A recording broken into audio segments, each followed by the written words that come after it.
Assalamualaikum warahmatullahi wabarakatuh. Tuan-tuan, saudara-saudara, ibu-ibu dan bapak-bapak yang sudi mendengarkan keterangan agama yang saya berikan di dalam kaset ini. Moga-moga Tuhan melimpahkan, mengurniakan rahmat dan nikmat-Nya kepada kita semuanya. Saya akan membicarakan suatu ayat yang bertemu di dalam surat Al-Baqarah. Bunyinya, Allahu waliyul ladzina amanu yukhrijuhum minadh dhulumati ilan nur walladzina kafaru awliya'uhumut taghut yukhrijunahum minan nuri ila dhulumat. Artinya, Allah adalah menjadi pemimpin bagi orang-orang yang beriman, orang yang mempunyai kepercayaan yang teguh. Dan Allah, apabila orang itu telah betul-betul menganggap Allah menjadi pemimpinnya, Allah pun menjamin mengeluarkannya daripada gelap gulita kepada terang benderang. Gelap gulita kebodohan kepada kecerdasan. Gelap gulita kehidupan tak tentu arah kepada tujuan yang sejati. Sebaliknya, orang yang kafir yang tidak percaya kepada Allah, maka sebaliknya yang terjadi, daripada terang benderang, dia akan dipimpin oleh taghut, oleh kekuasaan yang bukan bersandar kepada Allah. Dan yang demikianlah yang akan mengeluarkannya daripada terang benderang kembali ke dalam gelap gulita. Oleh sebab itu, rohani manusia itu adalah melalui di antara gelap dan terang kehidupan itu, di antara terang dan gelap kehidupan. Kalau sekiranya jasmani kita, kalau sekiranya badan kita yang lahir ini diberi cahaya oleh matahari yang terbit di waktu pagi, yang terbenam di waktu sore, rohani kita pun diberi juga terang oleh suatu yang lebih terang dari matahari, yaitu petunjuk dan hidayat Tuhan. Di dalam Al-Quran, Tuhan memberikan bujukan, memberikan jiwa besar kepada orang-orang yang beriman itu. Tuhan bersabda, La tahinu wa la tahzanu wa antumul a'launa in kuntum mu'minin.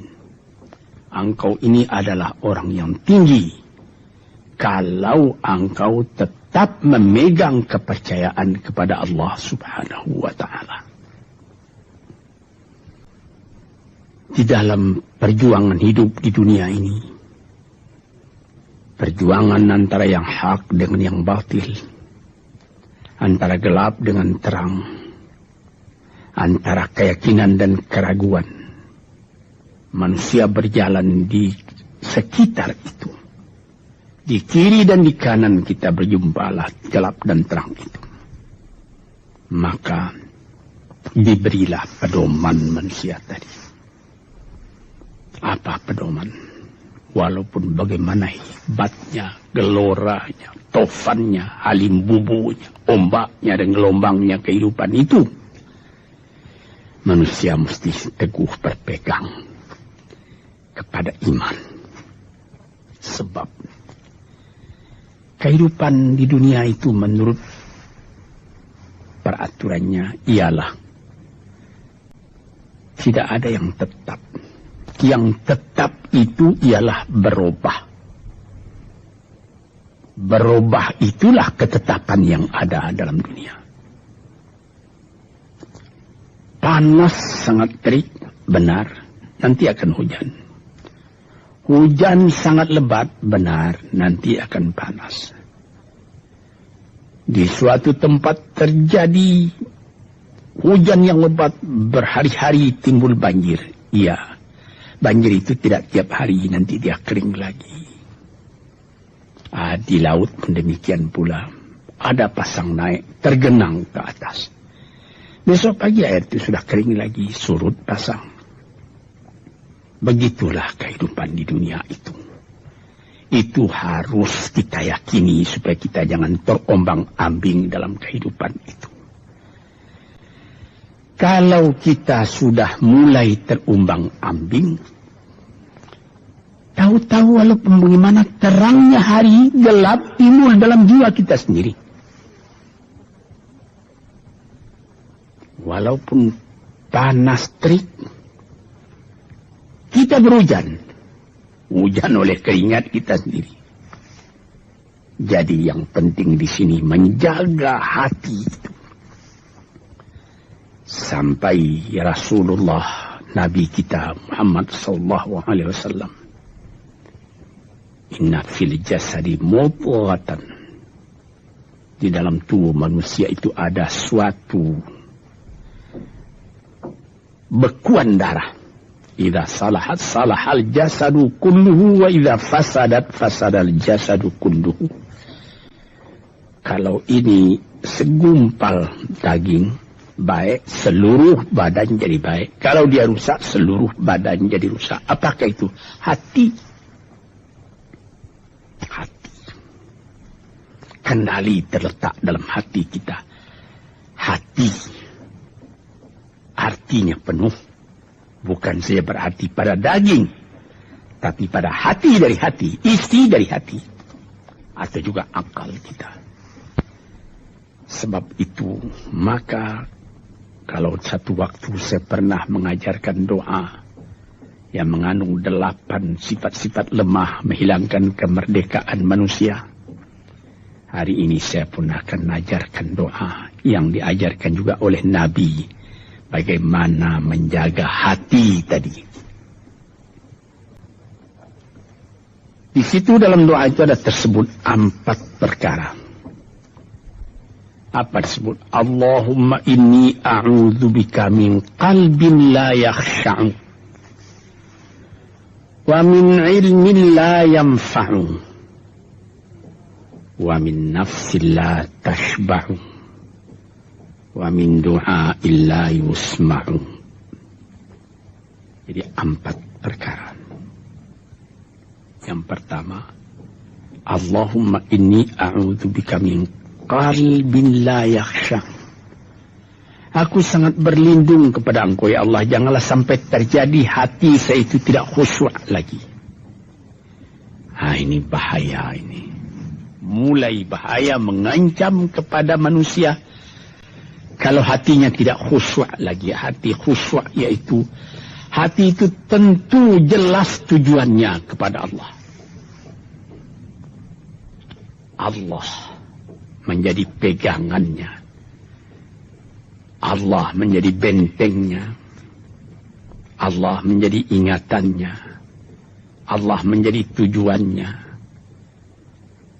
Dan kepada Allah dia kalau sembahyang menghadapkan diri, menghadapkan hati, maka permohonan kita yang pertama kepada Tuhan, ya Tuhanku, janganlah sampai hati saya ini tidak khusyuk lagi. Sebagai orang Islam, kita sembahyang 5 waktu. Di dalam Al-Quran dikatakan sembahyang itu ialah khusyuk, terpadu ingatan kepada Tuhan. Tapi kalau kita sudah, hati itu sudah mulai ditumbuhi penyakit, walaupun sembahyang, mulai sejak Allahu Akbar, pikiran sudah menjalar kepada yang lain. Piutang belum menerima, utang belum terbayar, makanan belum masak, macam-macam lah yang teringat. Padahal kita dalam sembahyang. Ini apa arti sembahyang tadi lagi? Ini sudah mulai berbahaya ini. Banyak orang yang tidak meninggalkan sembahyang, tapi tidak ada bekas dari sembahyang itu kepada kehidupannya. Di dalam sembahyang kita baca, inna salati wa nusuki wa mahyaya wa mamati lillahi rabbil alamin. Sesungguhnya sembahyangku dan ibadatku dan hidupku dan matiku sama sekali terserah kepada Allah. Ini dirasakan dalam hati, bukan cuma disebut di dalam mulut. Sebagaimana dikatakan, bukan jadi lip service sebagai seput tangan penggosok-gosok mulut, bukan begitu. Yang dari hati. Kalau sudah dari hati yang khusyuk, ini berbekas kepada kehidupan. Aku tak takut menghadapi segala keadaan dalam hidup, sebab hatiku bertali dengan Tuhan. Dari Tuhan aku datang, kepada Tuhan aku akan kembali. Ini namanya hati yang khusyuk. Tapi kalau sekiranya bacaan tetap fasih, tapi tidak ada lagi dari hati, melainkan rutin saja. Mayang 5 waktu sehari semalam, tapi tidak merubah kepada perangai, tandanya sembahyang tadi tidak khusyuk. Ini yang pertama kita minta kepada Tuhan. Janganlah sampai kita mempunyai hati yang tidak khusyuk, hati yang tidak teringat kepada Allah. Kalau hati tidak ingat lagi kepada Allah, maka segala pekerjaan yang terlarang sudah ringan saja kita mengerjakan. Menipu, berdusta, membujuk orang lain mengerjakan perbuatan yang salah, mencela, memaki, itu karena tidak ingat kepada Allah, cuma ingat kepada diri sendiri saja. Ini yang pertama. Yang kedua dikatakan, wa min ilmin la yanfa'. Dan aku berlindung kepada Engkau ya Allah daripada ilmu yang tidak memberi manfaat. Padahal disebutkan oleh ahli-ahli, ilmu yang memberi manfaat itu membawa manusia kepada iman. Al-ilmu yad'u ilal iman. Ilmu itu membawa manusia kepada iman. Sekarang sudah ilmu banyak, tapi tidak membawa kepada iman, melainkan membawa kepada celaka. Sudah maju kepandaian orang, ilmu, pengetahuan orang, teknologi orang, sains orang, knowledge orang, dan segala macamnya. Tapi tidak ada manfaatnya kepada manusia. Cuma bahaya karena ilmu tadi yang datang kepada manusia. Sebagaimana ilmu manusia di abad ke-20 yang sangat penting, yaitu tentang tenaga atom. Maka timbullah bom atom, bom hidrogen, nuklir. Sehingga manusia diancam sekarang ini oleh bahaya atom itu di mana-mana. Apabila kita lihat di televisi, bagaimana mengadakan demonstrasi di Australia, di Jerman Barat, di tempat-tempat yang lain, melihat bagaimana bahaya atom itu kalau terjadi perang dunia yang ketiga. Ya Rabbi ya Karim, bom atom yang jatuh di Hiroshima itu belum ada artinya dibandingkan dengan bom yang sekarang, yang sedang disimpan oleh kerajaan-kerajaan, oleh negara-negara besar untuk menghancurkan. Ini ilmu ini. Tetapi ilmu yang membawa bahaya, bukan saja tidak memberi manfaat, bahkan memberi bahaya. Di sini terasa oleh kita bahwa ilmu yang ada itu pun mesti dikembalikan atau dikendalikan oleh iman.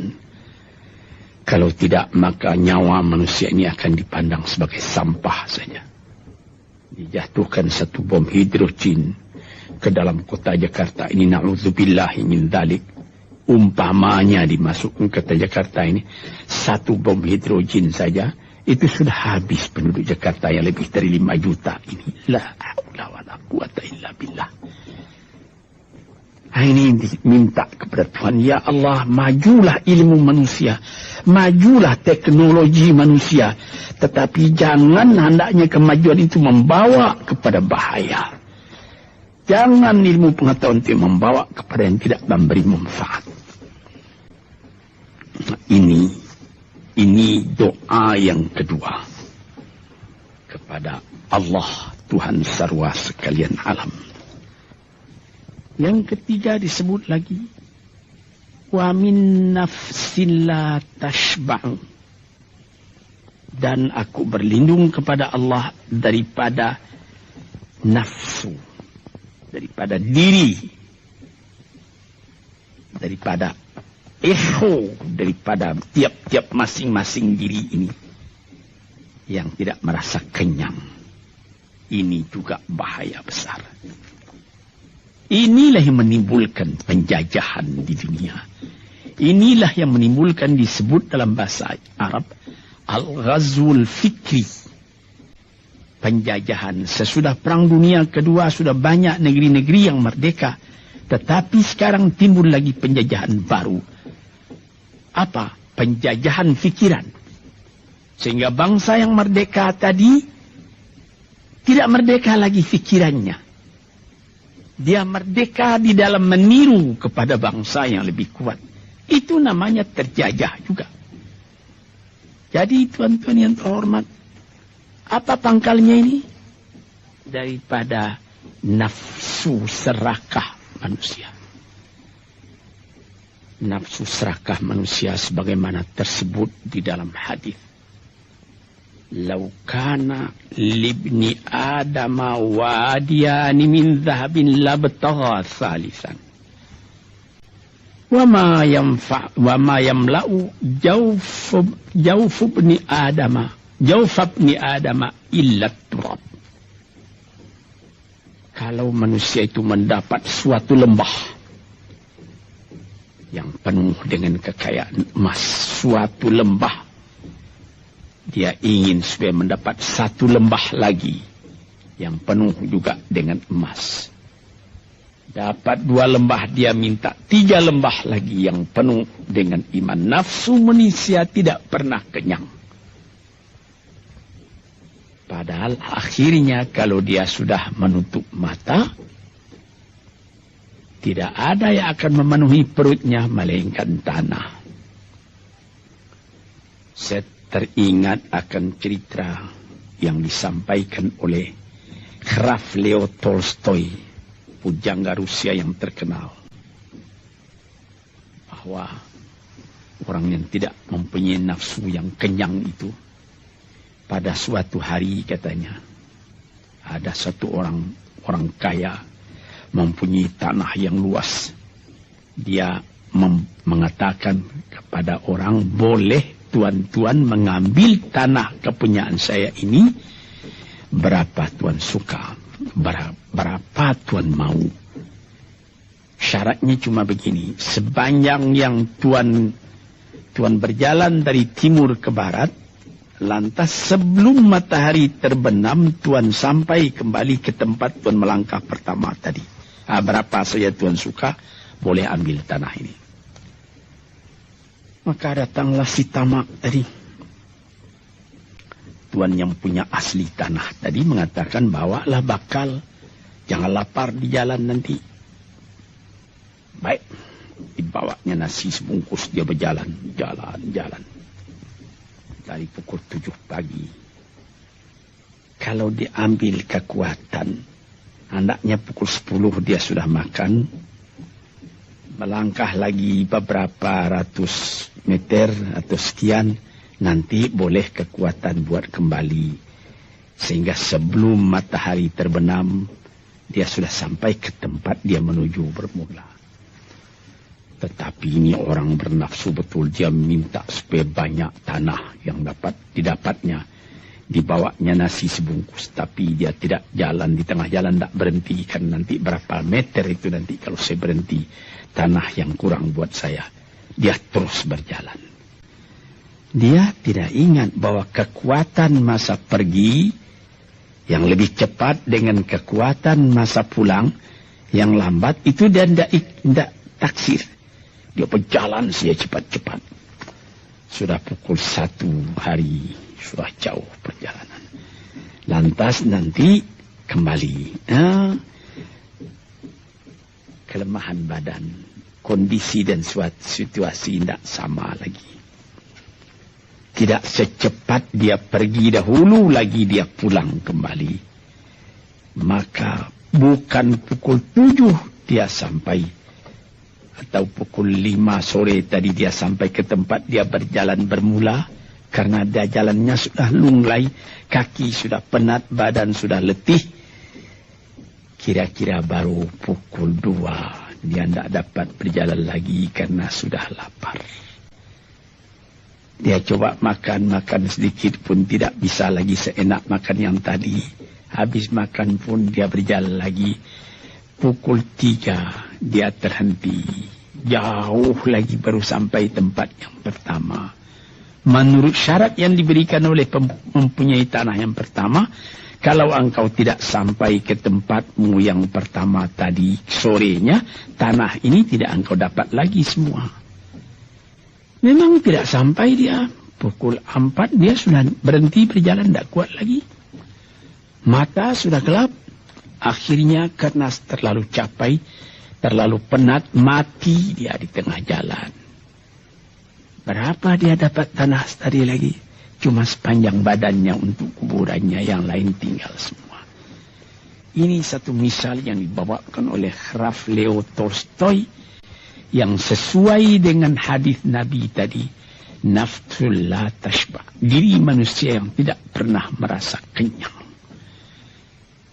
Kita berkehendak tidak berbatas. Tapi tenaga kita sendiri berbatas. Ini kerap kali tidak difikirkan oleh manusia. Dia punya angan-angan. Dia punya macam teori yang dikeluarkan. Dia lupa bahwa nanti tenaganya itu akan terbatas karena sakit, karena lapar, karena tua.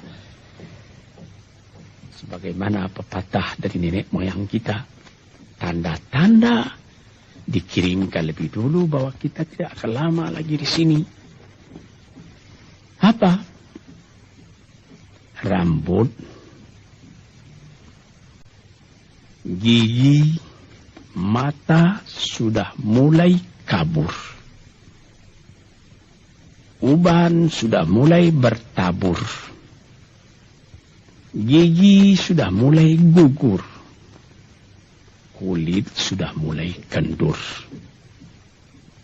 Kalau mata sudah kabur, uban sudah bertabur, gigi sudah gugur, kulit sudah kendur, sudah 4 perkara. Yang kelima ialah pintu kubur. Nah, ini kerap kali manusia lupa yang demikian. Sebab itu dikatakan, ya Tuhanku, janganlah sampai aku ditumbuhi oleh penyakit nafsu yang tidak mau kenyang-kenyang itu. Nah ini, kemudian itu timbul lagi doa yang keempat. Disebutkan di situ, wa min du'a illa yusma'. Ini lebih berbahaya lagi. Ini sudah puncak dari bahaya. Apa artinya? Dan aku berlindung kepada Engkau ya Allah daripada doa yang tidak didengar lagi. La ilaha illallah. Mendoa ya Allah, kasih aku ini, kasih aku kesempatan, tapi tidak didengar lagi. Tuan-tuan, para pendengar kasetmu yang tercinta, ada tersebut dalam hadis Nabi, wa malbasuhu haramun, wa mashrabuhu haramun, wa hudhiya bil haram. Ya Rabb, ya Rabb, fa'anna yustajabulah. Ash'asa aghbara. Badan sudah penuh dengan kotoran, penuh debu. Yang mudu ilaihi ila sama, menadahkan tangan keduanya ke langit. Ya Rabbu, ya Rabbu, ya Tuhanku, tolong aku, ya Allah, bela aku. Padahal yang dimakan haram, yang diminum haram, dibesarkan dengan yang haram. Fana yustajabulah. Dengan jalan apa Allah Ta'ala akan mengabulkan doa itu?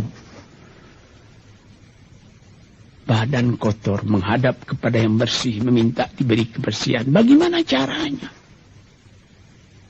Tuan-tuan yang terhormat, pernah dalam Quran Tuhan mengatakan, la yanzuru ilaihi wa la yukallimuhum Allah wa la yanzuru ilaihi. Allah tak mau mengajak dia bercakap dan Allah tidak memandang kepada dia.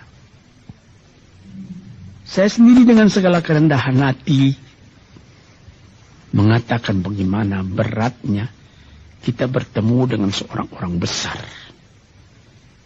Lalu dia mengulurkan tangan kepada kita. Tapi mata kita tidak dilihatnya. Sengsara rasanya. Bagaimana dengan Tuhan kalau Tuhan tak mau melihat kita?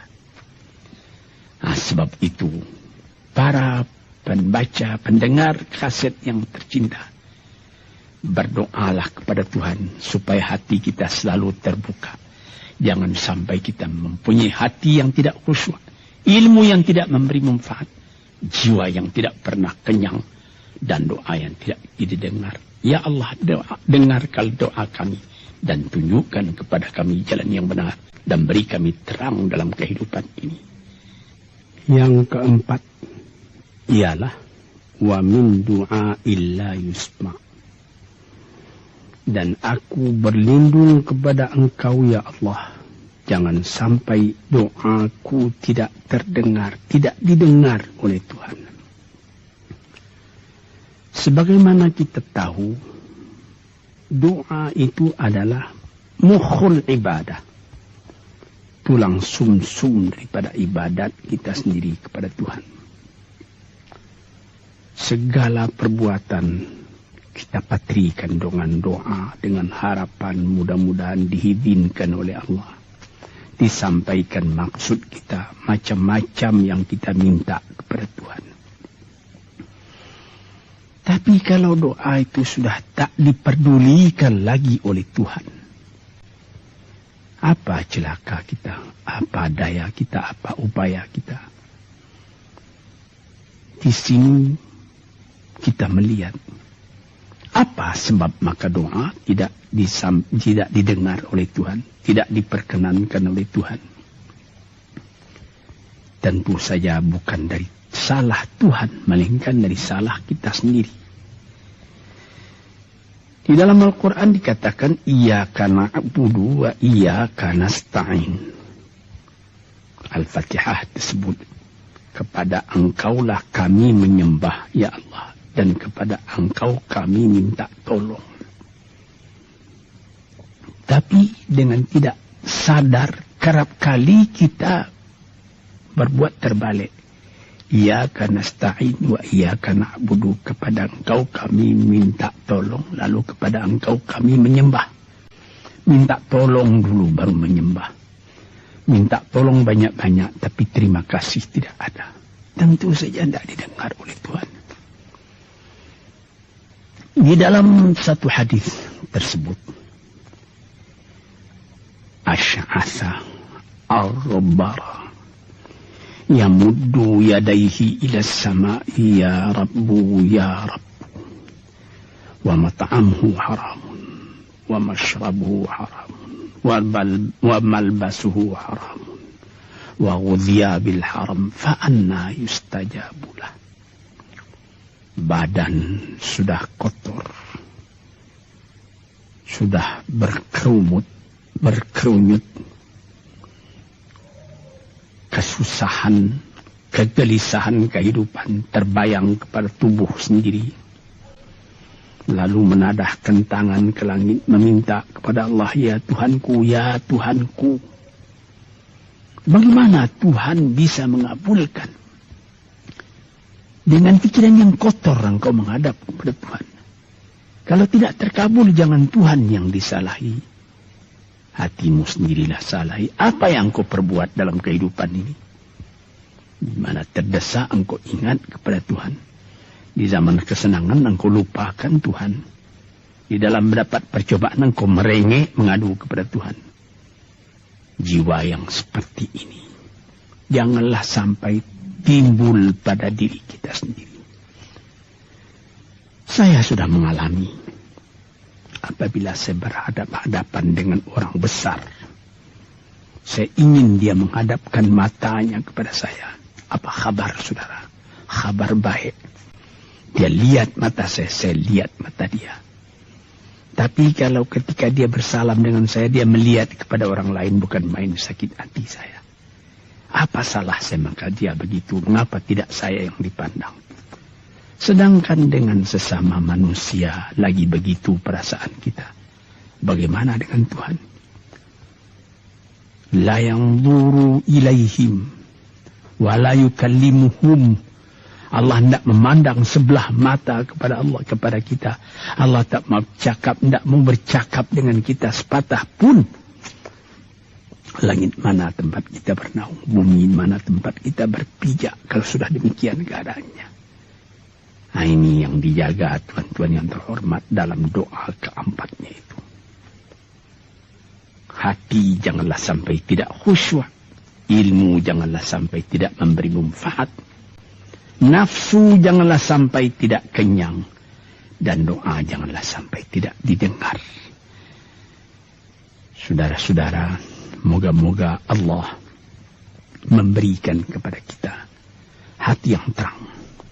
Sebagaimana ayat yang mula-mula saya sebut tadi. Allahu waliyul ladzina amanu yukhrijuhum minadh-dhulumati alan nur.